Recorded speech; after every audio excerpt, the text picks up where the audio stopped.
The world is going to have a new monetary system in this decade that we're in.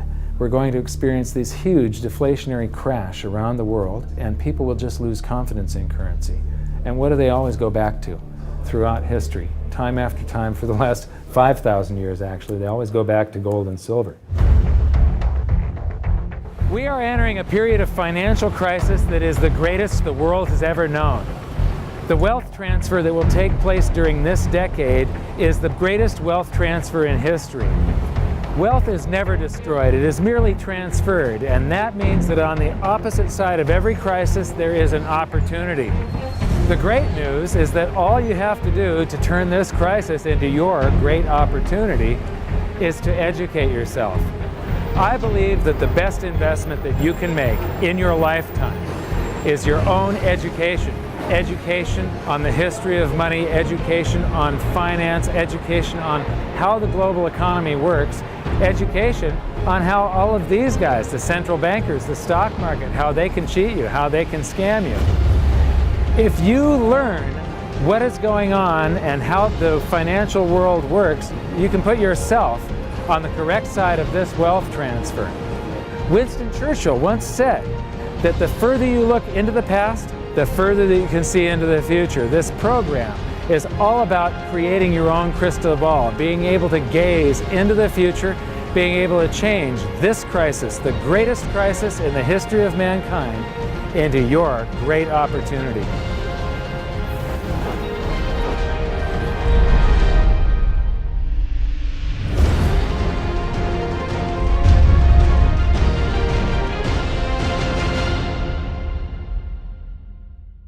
So it all started back in 1999 when my sister and I hired a financial planner to help my mother with her assets, and we gave him control of the family's assets, and in the next year and a half he lost 50% of what she had.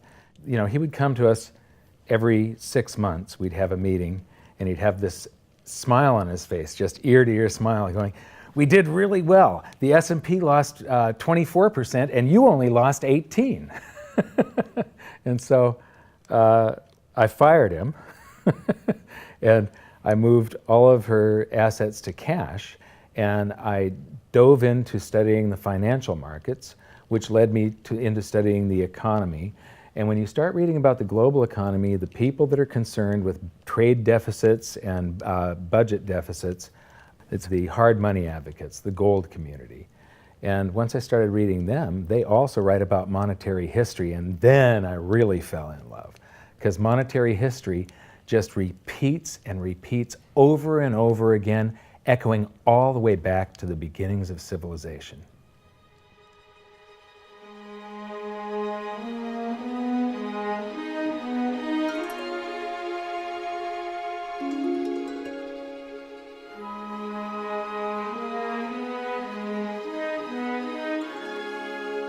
Gold and silver have been the predominant currencies for about 5,000 years, but it wasn't until somewhere between 680 BC and 630 BC that they became money.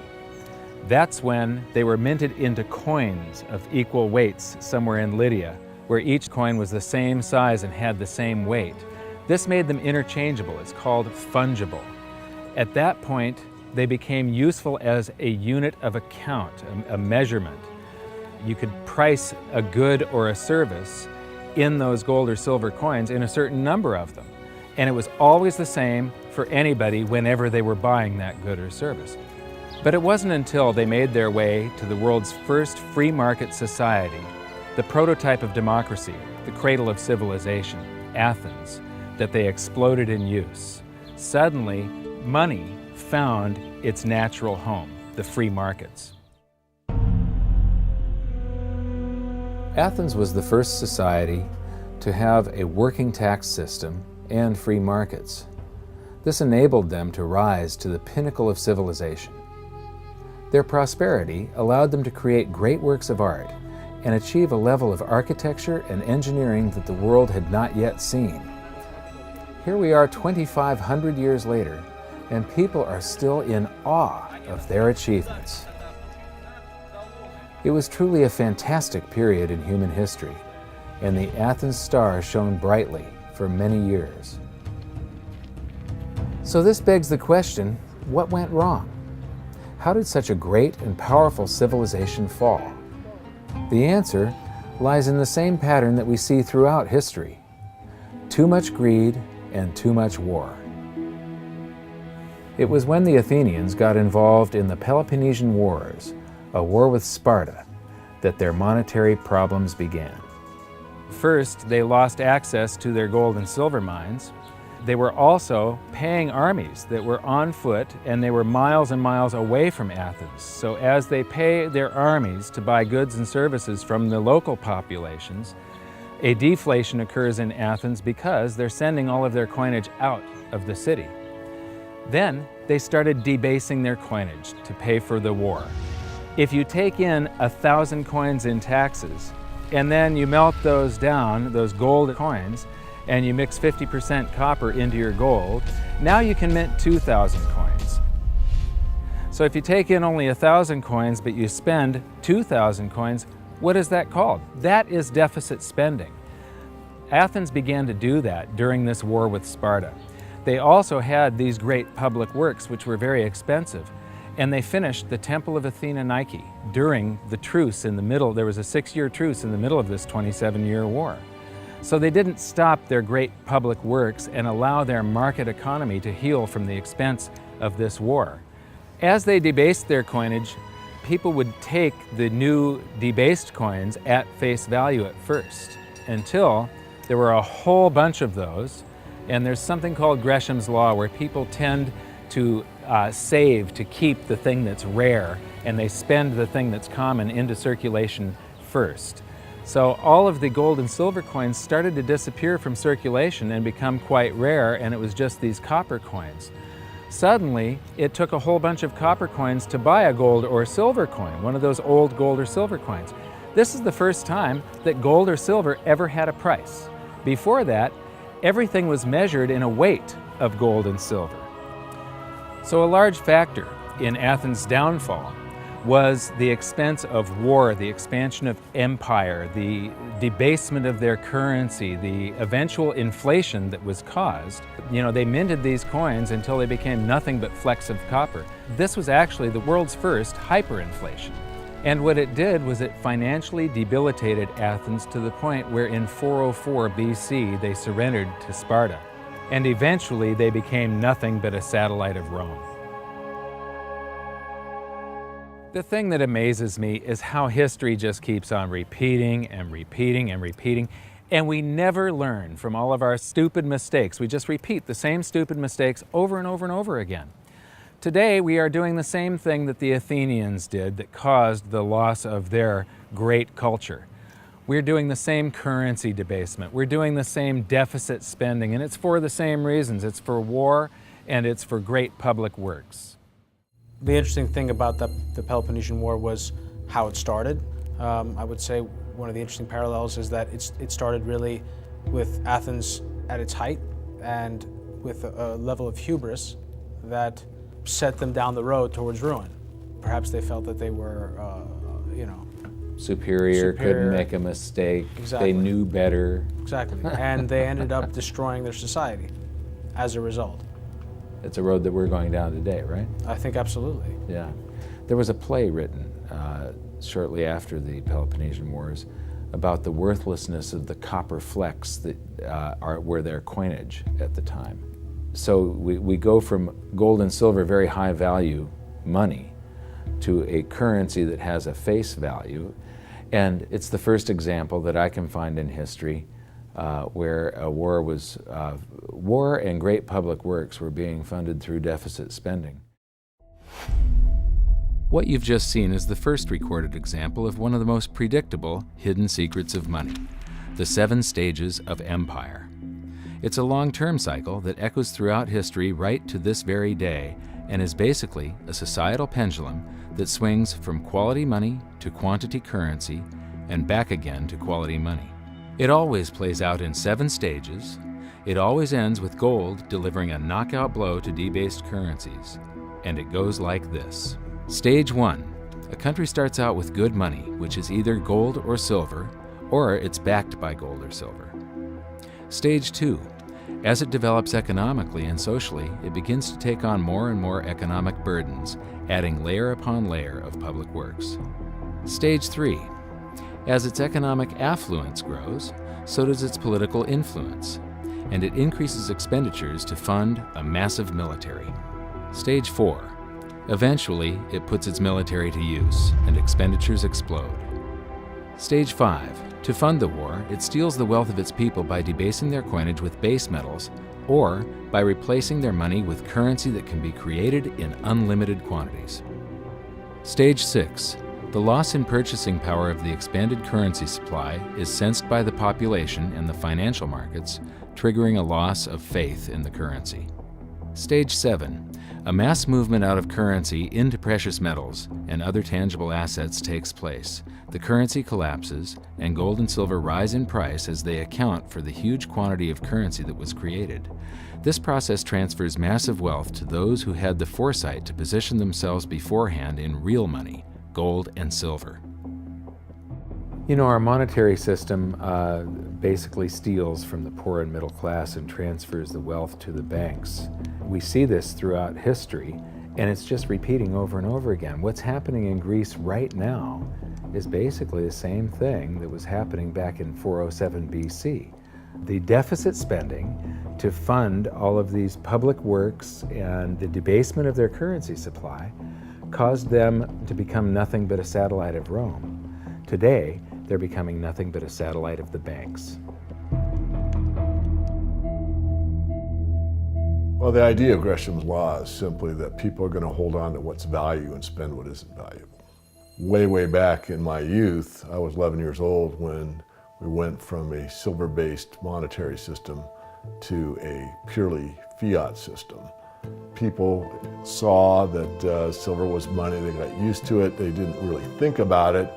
And in 1965, under President Johnson, he basically said, well, silver's too valuable to be money. We're going to just start putting out these substitutes, which were what we call cupro-nickel coins. They were nickel, they were copper plated with nickel at the time. And of course, the metal value was far less. And I understood that as a kid, and yet very few adults really seemed to get the idea of what was really going on. There were a few, and it only takes a few. And of course, the Gresham's law took effect, so the currency came out of circulation rapidly. It's very interesting to me, knowing monetary history fairly well, is they're always, put out in silver-looking or gold-looking form. I mean, in most cases, you'll have, in fact, they look rather interesting. I mean, some of them are like silver on the inside and gold on the outside with the look. They have no value at all, really, other than melt value of pot metal. To me, it's sort of at a subconscious level. Why are they making them gold-colored? Why are they making them silver-colored? I think there's an inherent knowledge in the human species that knows that gold and silver have value. So if they look in their pocket and they see something gold-colored or silver-colored, it gives them kind of a warm, fuzzy feeling. And it's like, oh yeah, but there's no value in these coins, really.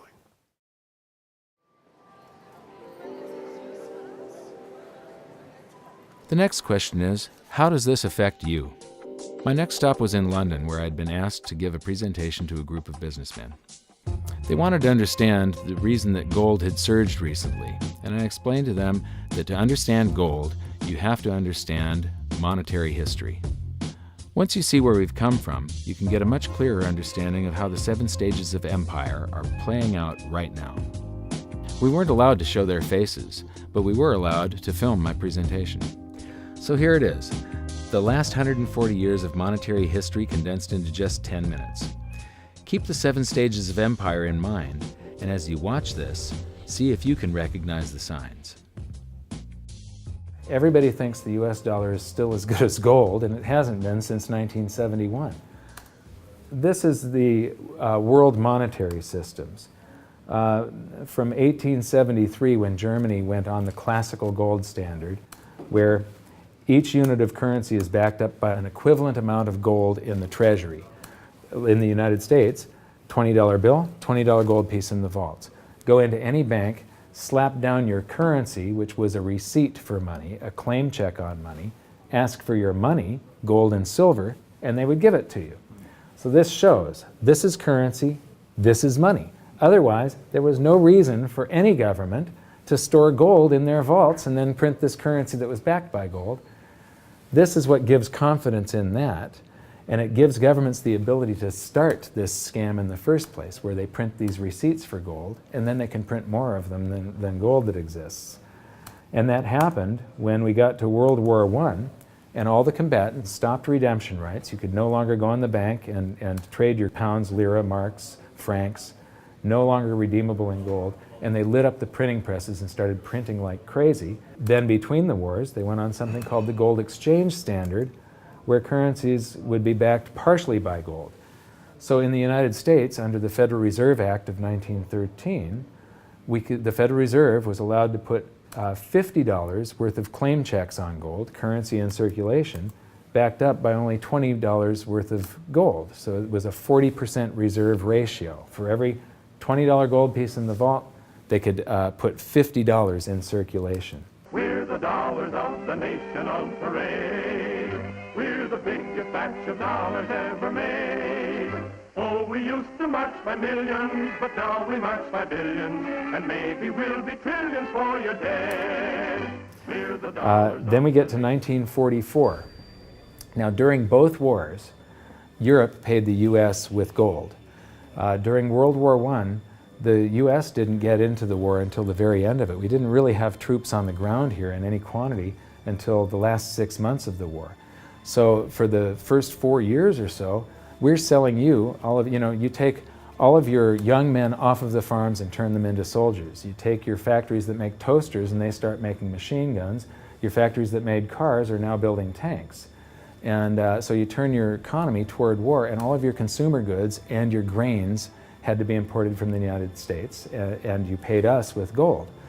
Then in World War II, Hitler starts saber rattling in 1936, annexes Austria in 38, invades Poland in 39.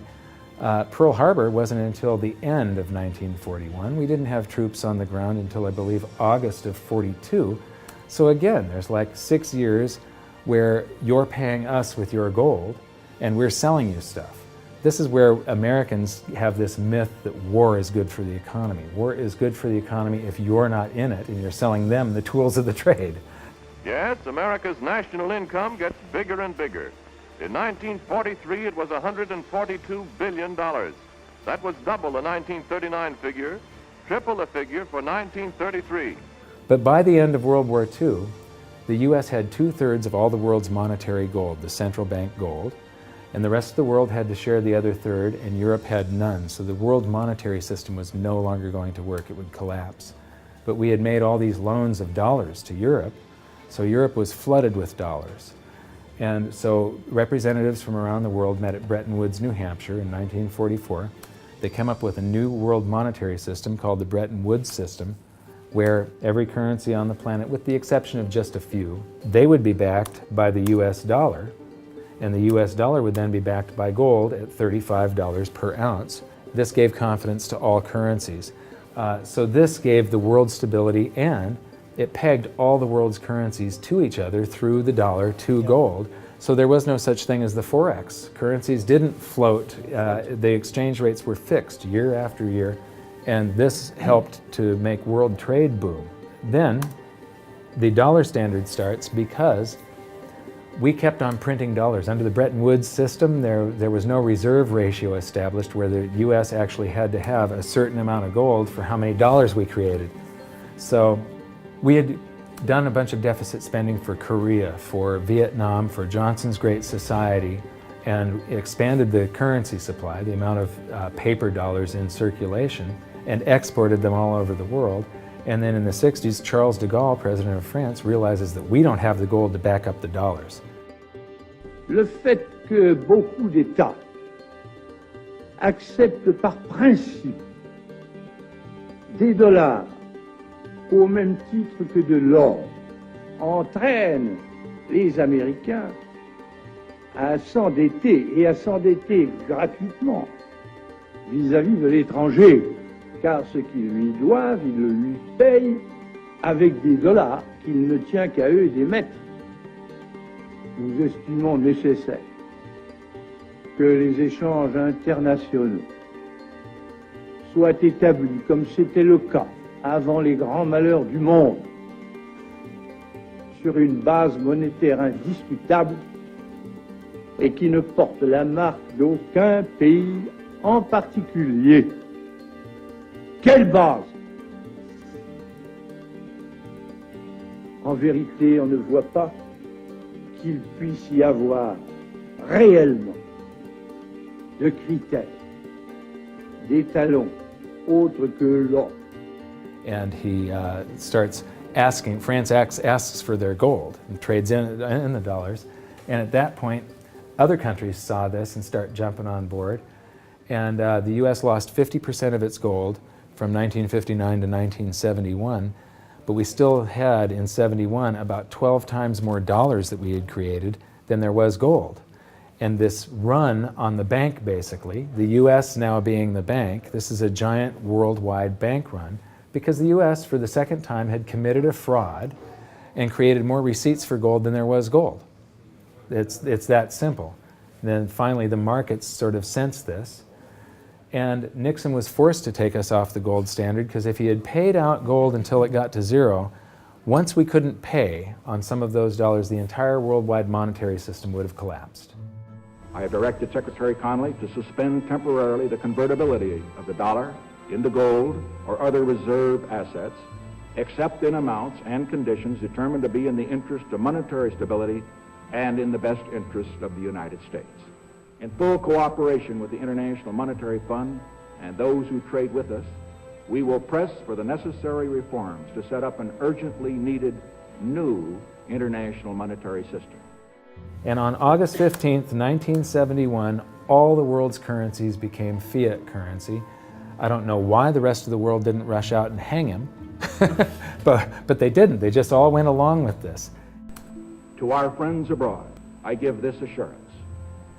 The United States has always been and will continue to be a forward-looking and trustworthy trading partner.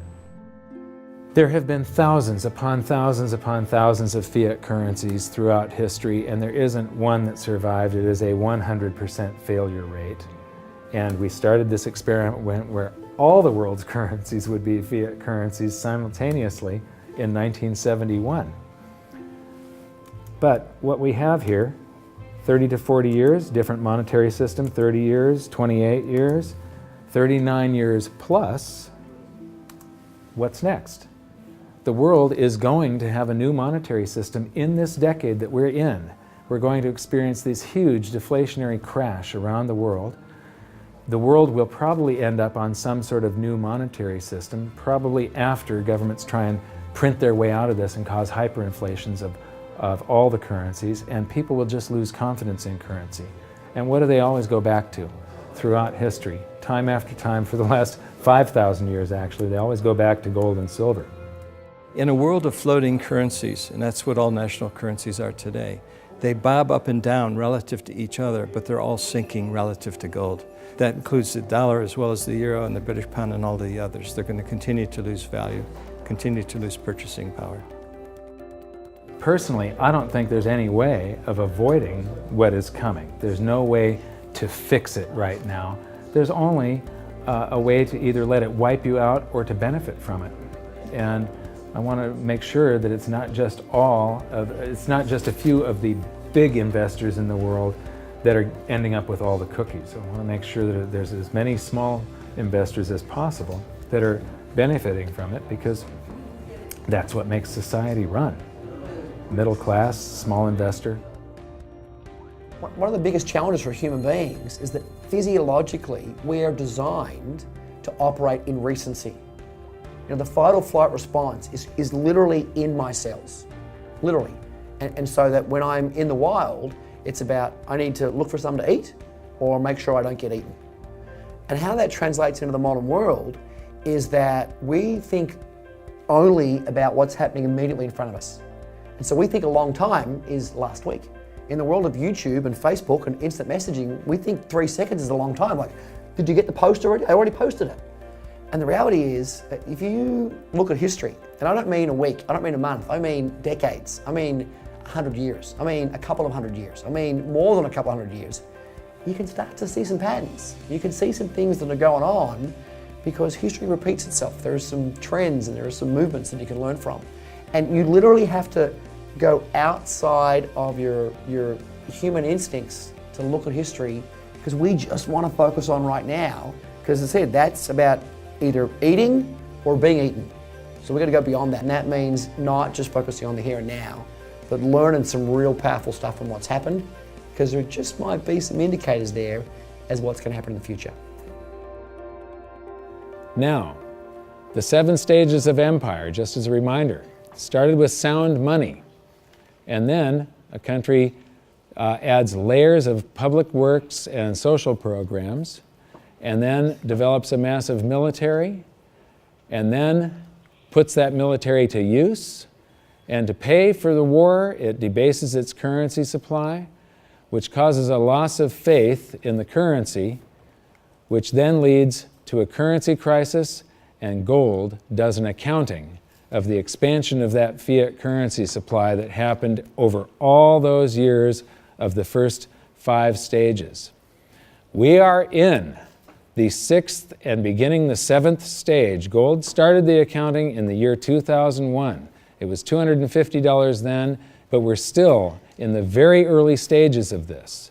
Well, that's right. I think one of the problems with gold is people just don't understand it. I mean, for one thing, it's sort of been banished from the curriculum for 35 years. We have going on 2 generations of academics and scholars who have never studied gold. Unless you're a specialist in economic history, you can go back and look at it. Now, when I was in university and even when I was in graduate school in economics, we were still on the gold standard in some form. It was fairly attenuated, but when you studied the IMF and you looked at how they present the finances of a country and the breakdown of the reserves and the capital accounts, gold was a line item in the capital account, and you had to understand how it, what role it played and how it could equilibrate in terms of balance of trade. Well, that's gone. The IMF, Nixon went off the gold standard in 1971, and bright young economic students just don't understand gold. They think it's a joke, or they think it's maybe a commodity trade or a momentum trade. They don't understand that it really is money par excellence. So now we've learned that money was born in roughly 630 BC when it became fungible. It was free markets and sound money that led to Athens' great prosperity. But debasement of their money for deficit spending on war and public works played a large role in their demise. Over the past 140 years, we've debased our own currencies to the point where 2 generations of scholars don't even understand gold. We learned about Gresham's law and that bad money drives out good. In recent history, there has been a new monetary system roughly every 40 years. And we've learned that we are in the 6th stage of the 7 stages of empire. So that's it for this episode. Join us next time when we learn more about the chaotic state of the US dollar standard and how it's going to affect you no matter where you live on the planet. When I wrote my book, I said that we're coming into an era that is going to be the greatest wealth transfer in the history of mankind. Therefore, it's the greatest opportunity in the history of mankind. I've made it my mission to help as many people as possible get through this crisis and to come out on the best side of the wealth transfer. I've just finished filming an exclusive presentation titled How the 7th Stage Will Unfold, where I detail what I'm doing personally to prepare for a range of scenarios. It's available at hiddensecretsofmoney.com as part of your free information toolkit. So my challenge to you for this episode is to try and find a single example in all of monetary history of a crisis that was brought on by too much deficit spending, too much debt, and too much currency debasement being solved by more deficit spending, more debt, and more currency debasement.